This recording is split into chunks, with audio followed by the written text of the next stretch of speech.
TitleMatchNetwork.com. Your WWF WWE run is starting to wind down now. Is anything taking its toll on you? Are you at this point? I mean, Well, it had been corrected by that time, but probably my value also had been diminished.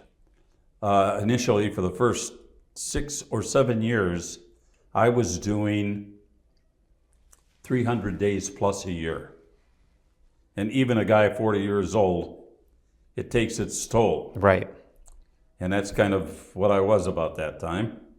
But we slowed it down a little bit, but then we were doing so many other things, the vignettes and doing shows with Bobby Heenan, All-American Wrestling, and other projects for our good friend Dick Ebersol You took at o- NBC. Friday Night Videos. Yeah.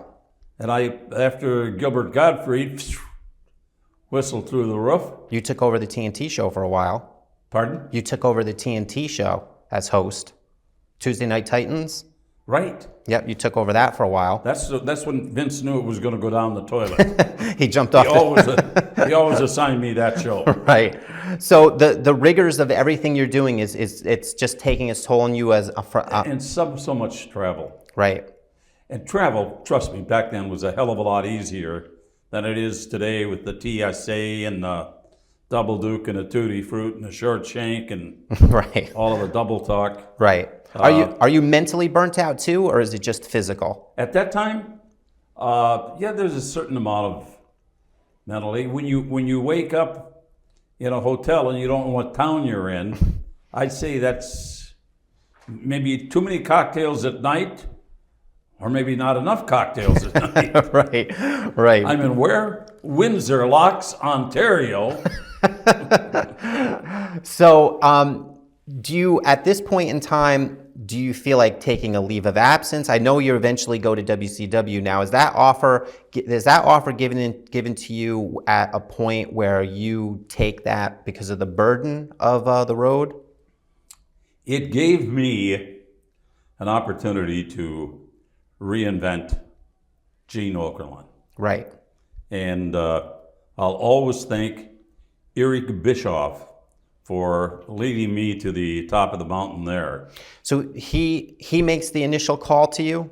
Now, does your contract come up? Where are you in a position? Well, see, I came from Minneapolis.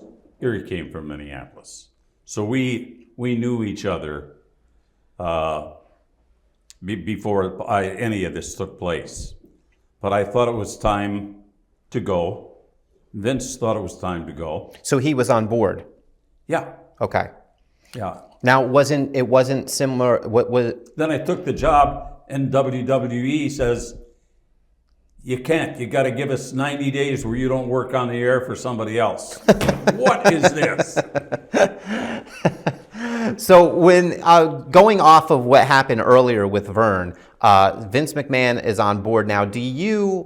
Now at this point in time, it's Ted Turner. Now there's no threat from WCW or at the time of trying to take down WWE. It's not. Does the WWE at that time consider WCW a threat? But you know what? Eric wanted to do something.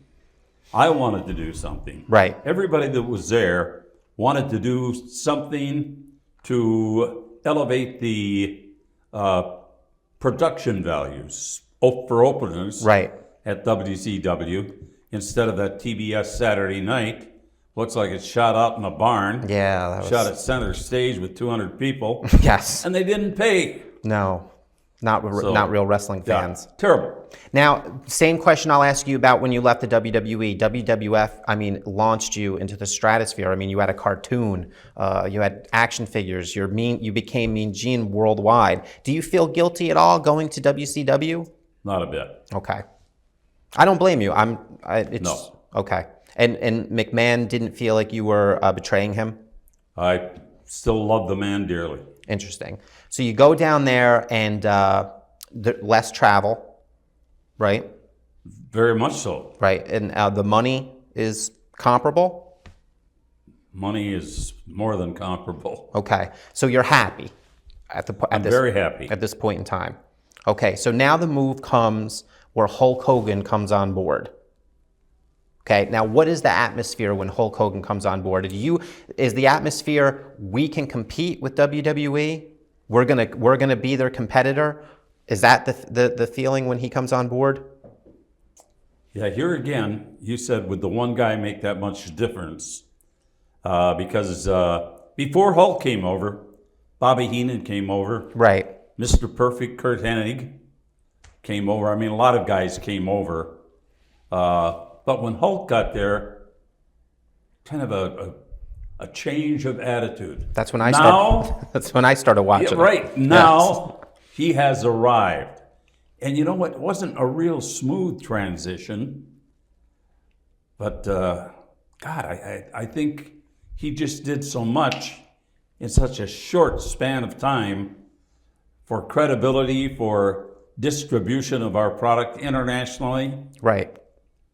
You know, Bret Hart came aboard for $3 million a year, and all of a sudden we got all parts of Canada, Germany, and everything, because that's what he could bring to the party. Right. Hogan brought Hulkamania to the party. Sure.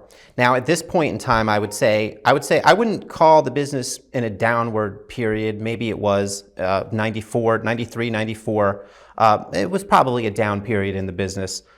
Hulk Hogan comes on board. Nothing exciting was happening. I don't think you can say it was a down period. Right. You had a lot of pay-per-views between WCW and WWE. Maybe at that point in time it wasn't as mainstream. It still had its fan base, but maybe not as mainstream. Is that fair? That's possible, yeah. Okay. So the thought process of WCW bringing in Hogan is, I would have to think it would almost have to be to compete with WWE. So what's the next step? Like the brain trust of WWE, where it's Vince McMahon, Pat Patterson, Gorilla Monsoon, and they all have these plans. Is there that same kind of brain trust at WCW at that time? Not really. Right. I would not put myself in with a brain trust, even though I didn't have too many ideas that completely, fell on the floor. Right.